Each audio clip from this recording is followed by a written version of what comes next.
Hello students, welcome to the amazing platform of Physics Wallah. So my dear students, आज हम एक और बड़ा इंपॉर्टेंट कॉन्सेप्ट डिस्कस करने वाले हैं, व्हिच इज फैराडेज लॉ।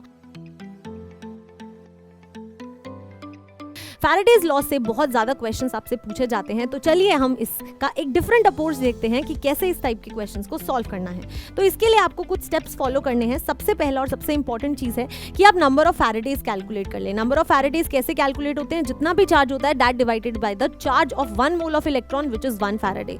तो Q अपॉन 96500। Q जो है वो क्या है? चार्ज है। Charge is current into time. तो अगर करंट और टाइम दिया है तो आप इस तरीके से लिखेंगे, करंट हमेशा एम्पियर में होना चाहिए, टाइम हमेशा सेकंड्स में होना चाहिए। जो भी नंबर ऑफ फैराडेज आते हैं वो हमेशा आपके मोल्स ऑफ इलेक्ट्रॉन जो उस टाइम पे यूज हुए इलेक्ट्रोलिसिस प्रोसेस में उसके इक्वल होंगे। तो number of Faraday's equal two moles of electron used.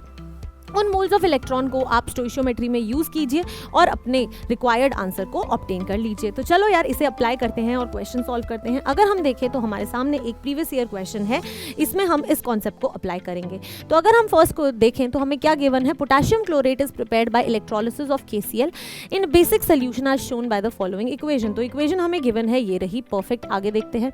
A current of x ampere has to be passed for 10 hours. यहाँ से मैं क्या कैलकुलेट कर सकती हूँ? Charge Q is equal to I into T. Current मुझे x दिया हुआ है, टाइम जो है वो मुझे 10 दिया हुआ है, लेकिन आवर्स है तो उसे मुझे सेकंड्स में कन्वर्ट करना पड़ेगा, यानी कि 60 इंटू 60। परफेक्ट। तो अगर मैं यहाँ से नंबर ऑफ फैराडेज कैलकुलेट करने चाहूँ तो नंबर ऑफ फैराडेज जो होंगे वो हो जाएंगे ये total charge into total charge divided by 96500। और यही जो नंबर ऑफ फैराडेज हैं एक्चुअली ये आपके मोल्स ऑफ इलेक्ट्रॉन जो भी यूज हुए होंगे इस इलेक्ट्रोलिसिस प्रोसेस में उसके इक्वल होंगे। परफेक्ट, आगे देखते हैं। आगे हमें बोला गया है that it is used to produce 10 grams of potassium chlorate. तो हमें यहाँ पर पोटेशियम क्लोरेट का मास गिवन है 10 ग्राम्स, राइट। तो यहाँ से हम क्या फाइंड आउट कर सकते हैं? हम ये देख सकते हैं कि कितने moles of potassium chlorate actually use किए गए होंगे। मोल कॉन्सेप्ट से याद है, given mass divided by the molar mass. Yes, तो चलो इस इक्वेशन में अगर हम moles of potassium chlorate calculate करें तो गिवन मास है हमारे पास में कितना? 10। और बेटा मोलर मास जो है वो आपको क्वेश्चन में दिया हुआ है विच इज 122.6 ग्राम्स। तो इसको 122.6 ग्राम्स लिख लेते हैं। अब आपको ध्यान से इस इक्वेशन को देखना है। यहाँ पर ये आपका क्लोरेट आयन है, यानी कि यही पोटेशियम क्लोरेट होगा अगर हम पोटेशियम ऐड कर दें तो। यस, अगर आप इस इक्वेशन को देखो तो जब 1 मोल क्लोरेट आयन यूज होता है तो 6 मोल्स आपके इलेक्ट्रॉन के यूज होते हैं, राइट। यानी कि जितने भी मोल्स ऑफ इलेक्ट्रॉन होंगे that will always be 6 times of moles of chlorate ion.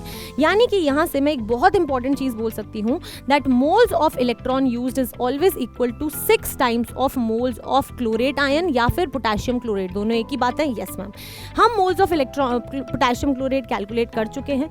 तो 6 इंटू 10 डिवाइडेड बाई 122.6, ठीक है।